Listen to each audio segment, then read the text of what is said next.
ವರ್ಷಗಳಿಂದ ಇರುವ ಶಿಕ್ಷಕರ ಕೊರತೆಯನ್ನು ಶೀಘ್ರದಲ್ಲೇ ನೀಗಿಸಲಾಗುತ್ತದೆ. ವಿದ್ಯಾರ್ಥಿಗಳ ಭವಿಷ್ಯಕ್ಕೆ ಸರ್ಕಾರ ಬದ್ಧವಾಗಿದೆ.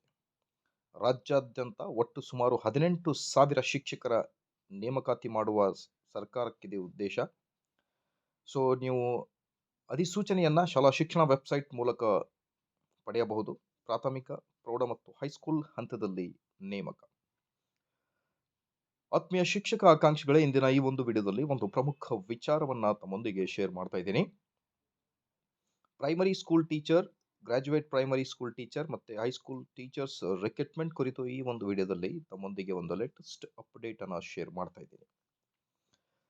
ವಿಡಿಯೋನ ಸ್ಟಾರ್ಟ್ ಮಾಡೋಣ ವೀಕ್ಷಕರೇ. ಅದಕ್ಕಿಂತ ಮುಂಚೆ ನೀವೇನಾದರೂ ನಮ್ಮ ಯೂಟ್ಯೂಬ್ ವಾಹಿನಿಯನ್ನ ಫಸ್ಟ್ ಟೈಮ್ ವಾಚ್ ಮಾಡ್ತಾ ಇದ್ರೆ ದಯವಿಟ್ಟು ವಿಡಿಯೋನ ಲೈಕ್ ಮಾಡಿ, ಅದರ ಜೊತೆಗೆ ನಮ್ಮ ಯೂಟ್ಯೂಬ್ ಚಾನಲ್ ಅನ್ನು ಕೂಡ ಸಬ್ಸ್ಕ್ರೈಬ್ ಮಾಡಿಕೊಳ್ಳಿ. ಶಿಕ್ಷಣ ಇಲಾಖೆಯಿಂದ ಬರುವ ಎಲ್ಲ ಮಾಹಿತಿಗಳ ಬಗ್ಗೆ ನಿಮ್ಮೊಂದಿಗೆ ಚರ್ಚೆಯನ್ನು ಮಾಡಲಾಗುವುದು. ಈಗ ಮುಂದೆ ಬರುವ ಅಧಿಸೂಚನೆಗಳ ಬಗ್ಗೆಯೂ ಕೂಡ ಮಾಹಿತಿಯನ್ನು ತಮ್ಮೊಂದಿಗೆ ಶೇರ್ ಮಾಡ್ತೀನಿ ವೀಕ್ಷಕರೇ. ಹಾಗಾಗಿ ದಯವಿಟ್ಟು like, share and subscribe to much. Kalyana Karnataka ಶಿಕ್ಷಕರ ನೇಮಕಾತಿ ಮಧು ಬಂಗಾರಪ್ಪ ಅವರಿಂದ ಅಪ್ಡೇಟ್. ರಾಜ್ಯದ ಶಾಲಾ ಶಿಕ್ಷಣ ಮತ್ತು ಸಾಕ್ಷರತಾ ಸಚಿವರಾದ ಮಧು ಬಂಗಾರಪ್ಪ ಅವರು ಕಲ್ಯಾಣ ಕರ್ನಾಟಕ ಭಾಗದಲ್ಲಿ ಶಿಕ್ಷಕರ ಕೊರತೆ ನಿವಾರಣೆ ಕ್ರಮ ಕೈಗೊಳ್ಳಲಾಗುತ್ತಿದೆ ಎಂದು ಸ್ಪಷ್ಟಪಡಿಸಿದ್ದಾರೆ.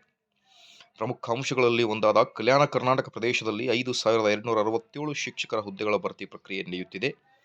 ರಾಜ್ಯಾದ್ಯಂತ ಒಟ್ಟು ಸುಮಾರು 18,000 ಶಿಕ್ಷಕರ ನೇಮಕಾತಿ ಮಾಡುವ ಉದ್ದೇಶ ಸರ್ಕಾರಕ್ಕಿದೆ. ನೋಡಿ, ಮೊದಲಿಗೆ ಪ್ರಮುಖ ಅಂಶಗಳಲ್ಲಿ ಮೊಟ್ಟ ಮೊದಲನೇ ಪಾಯಿಂಟ್ 5,267 HK ವಿಭಾಗದಲ್ಲಿ ತಗೋತಾ ಇದ್ದಾರೆ. ಅದಾದ ಮೇಲೆ ರಾಜ್ಯಾದ್ಯಂತ ಅಂದರೆ ಟೋಟಲ್ HK ಮತ್ತು ನಾನ್ HK ಸೇರಿ ನಿಯರ್ಲಿ 18,000 ಶಿಕ್ಷಕರ ನೇಮಕಾತಿ ಮಾಡುವ ಉದ್ದೇಶ ಸರ್ಕಾರಕ್ಕಿದೆ ಅನ್ನೋದ್ರ ಬಗ್ಗೆ ಸ್ಪಷ್ಟ ಮಾಹಿತಿ ತಮ್ಮೊಂದಿಗೆ ಶೇರ್ ಮಾಡ್ತಾ ಇದ್ದೀನಿ.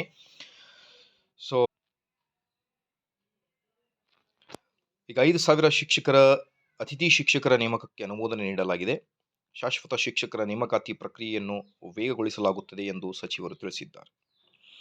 ಈಗ ಕರ್ನಾಟಕ TET ಉತ್ತೀರ್ಣರಾಗುತ್ತಿರುವ ಅಭ್ಯರ್ಥಿಗಳಿಗೆ ಆದ್ಯತೆ.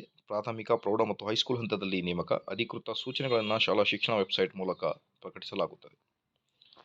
ಕಲ್ಯಾಣ ಕರ್ನಾಟಕ ಭಾಗದಲ್ಲಿ ವರ್ಷಗಳಿಂದ ಇರುವ ಶಿಕ್ಷಕರ ಕೊರತೆ ಶೀಘ್ರದಲ್ಲೇ ನೀಗಿಸಲಾಗುತ್ತದೆ. ವಿದ್ಯಾರ್ಥಿಗಳ ಭವಿಷ್ಯಕ್ಕೆ ಸರ್ಕಾರ ಬದ್ಧ.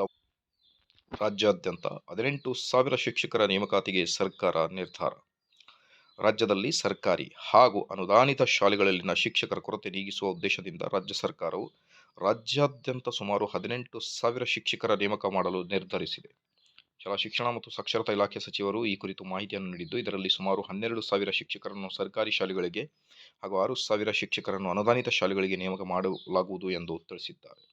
ಬಹುಕಾಲದಿಂದ ಖಾಲಿ ಇರುವ ಹುದ್ದೆಗಳನ್ನು ಭರ್ತಿ ಮಾಡುವ ಮೂಲಕ ಶಿಕ್ಷಣದ ಗುಣಮಟ್ಟವನ್ನು ಎಷ್ಟು ಸುಧಾರಿಸುವುದು ಸರ್ಕಾರದ ಉದ್ದೇಶವಾಗಿದೆ ಅನ್ನೋದ್ರ ಬಗ್ಗೆ ಮಾಹಿತಿ. ಶೀಘ್ರದಲ್ಲೇ ನೇಮಕಾತಿಗೆ ಸಂಬಂಧಿಸಿದ ಅಧಿಸೂಚನೆ ಪ್ರಕಟಿಸಲಾಗುವುದು ಎಂದು ತಿಳಿಸಲಾಗುವುದು. ಅರ್ಹತೆ, ಅರ್ಜಿ ಸಲ್ಲಿಕೆ ವಿಧಾನ ಮತ್ತು ಪರೀಕ್ಷಾ ವೇಳಾಪಟ್ಟಿಯನ್ನು ಶಿಕ್ಷಣ ಇಲಾಖೆ ಶೀಘ್ರ ಪ್ರಕಟಿಸುವ ನಿರೀಕ್ಷೆ ಇದೆ. ಮುಂದಿನ ಶೈಕ್ಷಣಿಕ ವರ್ಷ ಆರಂಭಕ್ಕೂ ಮುನ್ನ ನೇಮಕಾತಿ ಪ್ರಕ್ರಿಯೆ ಪೂರ್ಣಗೊಳಿಸುವ ಗುರಿಯನ್ನು ಸರ್ಕಾರ ಹೊಂದಿದೆ ಅನ್ನೋದ್ರ ಬಗ್ಗೆ ಒಂದು ಬ್ರೇಕಿಂಗ್ ಅಪ್ಡೇಟ್. ವೀಕ್ಷಕರೇ, ನಮ್ಮ ಯೂಟ್ಯೂಬ್ ಚಾನಲ್ನಲ್ಲಿ ನಿಮಗೆ ದಿನಾಲೂ ಬರುವ ಶಿಕ್ಷಕರ ನೇಮಕಾತಿ ಕುರಿತು ಮತ್ತು ಅನುದಾನಿತ ಶಾಲಾ ಶಿಕ್ಷಕರ ನೇಮಕಾತಿ ಕುರಿತು, ಅತಿಥಿ ಶಿಕ್ಷಕರ ನೇಮಕಾತಿ ಕುರಿತು ಎಲ್ಲ ಅಪ್ಡೇಟ್ಗಳನ್ನು ತಿಳಿಸಲಾಗುವುದು. ದಯವಿಟ್ಟು ವಿಡಿಯೋನ ಲೈಕ್ ಮಾಡಿ, ಯೂಟ್ಯೂಬ್ ಚಾನಲನ್ನು ಸಬ್ಸ್ಕ್ರೈಬ್ ಮಾಡಿಕೊಳ್ಳಿ. ಇಫ್ ಪಾಸಿಬಲ್ ನಿಮ್ಮ ಫ್ರೆಂಡ್ಸ್ಗಳಿಗೂ ಕೂಡ ಈ ಒಂದು ಇನ್ಫಾರ್ಮೇಷನ್ನ ಶೇರ್ ಮಾಡಿ ವಾಟ್ಸಪ್ ಗ್ರೂಪ್ಗಳಲ್ಲಿ. Thank you friends.